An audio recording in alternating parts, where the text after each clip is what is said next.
Hello guys, good morning dito at good evening dyan. Ito, ito ang nabasa ko pagkagising ko, what the heck. Anyway guys, good job for the National Security Council sapagkat na-intercept nila itong mga ilang kababayan natin na related na pala sa China. They are doing some espionage, no? Espionage means sa mga hindi po nakakaalam, ito ay yung pag-espiya. So nabanggit po rito na naku-curious ako. Sapagkat merong mga hindi pinangalan ng mga individual rito, no, na mga sinasabing mga vloggers. O, di ba? Pero for sure, yung mga vloggers na yun, ay mga didilis yun.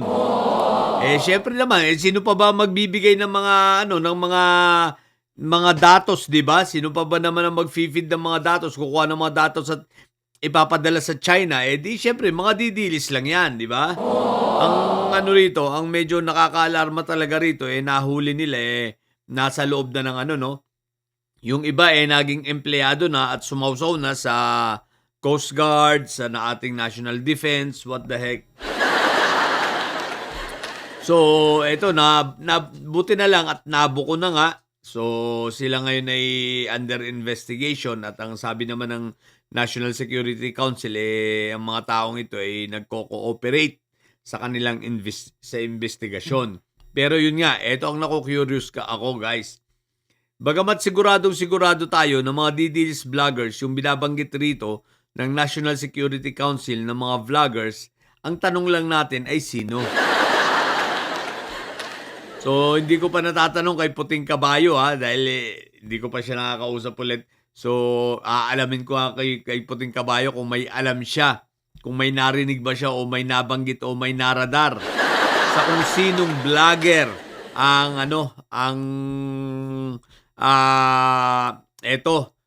tawag rito, espiya ng China. Filipino vloggers So, matik, didilis yan, okay? So, alamin natin kung sino. Yan. Okay, ito ang pangalawa. Sinabi ni Ombudsman Remulla na 6 sa 18 na mga na marites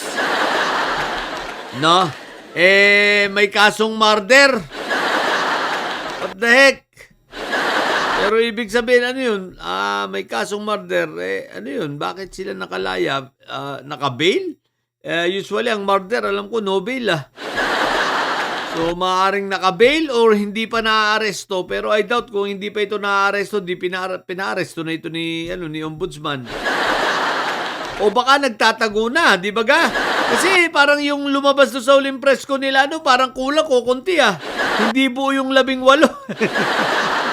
Actually, hindi ko na pinapanood yung mga press ko na yan Bagamat nabigyan ako ng info, wala akong interest na manood sa press ko na yan nila Mike Diferensya, di ba? At kasunod dito, yan ang pag-uusapan natin Pero, ibig ko sabihin, ayan, mga didilis, yung witness ninyo hindi lang pala mga manggagancho, murderer pa, what the heck? 6 sa 18 ay may kasong murder. Mabigat-bigat na kaso yun, guys. Diba? Bukod yung iba ron, positive na mga Sara Army. Ewan ko ba kung itong mga ito makagawa lang talaga ng gulo. So, guys, ito very,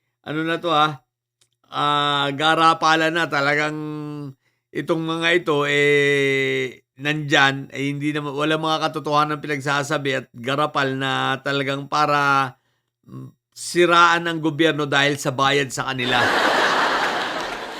Obvious na bayaran ang mga ito. So, tingnan natin. Pero pinagpapile yata ni Ombudsman Remulla ng individual. Sinulatan na neto ni Remulla si Attorney Baluga na mag-file ng individual filing. Ibig sabihin ng individual filing ng kanilang affidavit. Ibig sabihin isa-isa yung affidavit, hindi yung consolidated, no? Kailangan ni Ombudsman para masuri. At the same time, si Ombudsman humingi na ng tulong sa NBI para sa malalimang investigasyon pa sa mga ito. Bagamat ang NBI ay gumawa na ng motu proprio investigation sa mga ito, humingi pa rin ng tulong si Ombudsman Remulla. Siyempre, para mas maganda, mas dokumentado, at the same time, di mas maganda ang coordination ng dalawang ahensya ng ating gobyerno. Naku po, Rudy. So, palalim ng palalim ang aabutin nitong 18 marites. Nagpagamit ang puti. Ito ang kasunod. Ayan na nga, ginawa na yung may mga napanood ako mga clips, ginawa na yung press con nitong 18 marites, kasama si Baligod at si Mike Diferensya Ngotby.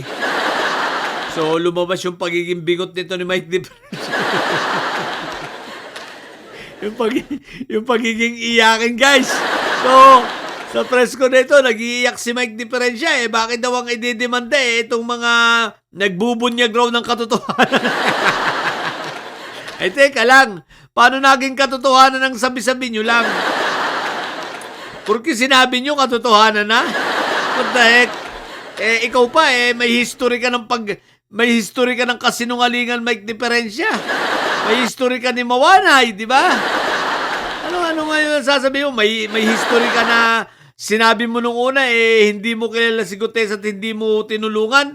Tapos nung ma-interview ka sa bilyonaryo, ang sinabi mo ikaw ang tumulong sa paggawa ng script ng affidavit ni Gutesa, di ba? Sabi mo, ikaw ang tumulong.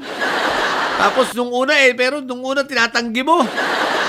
So, paano mo sasabihin ngayon na totoo ang sinasabi niyan? Kung ikaw na mismo na nangunguna at gumagabay sa mga yan ay sinungaling. Sino pa ang sinungaling? Yung abogado niyan. Si Atty. Baluga, di ba? Sabihin ninyo na hindi yan nag-extortion kaya hindi yan ng extortion ng 200 million dito sa owner ng Mega World. Nung panahon ni Fentaboy, di ba? Nang dahil sa lupa dyan sa New Manila. So pare-pareho na kayo sinungaling, tapos sasabihin mo totoo. Ngayon, ang lakas ng iyak ni Mike Diferensya. Bakit?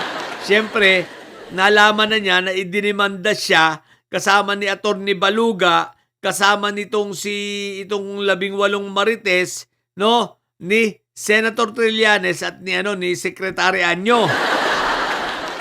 Mga bagay na hindi nila kaya na hindi na nila kayang harangin.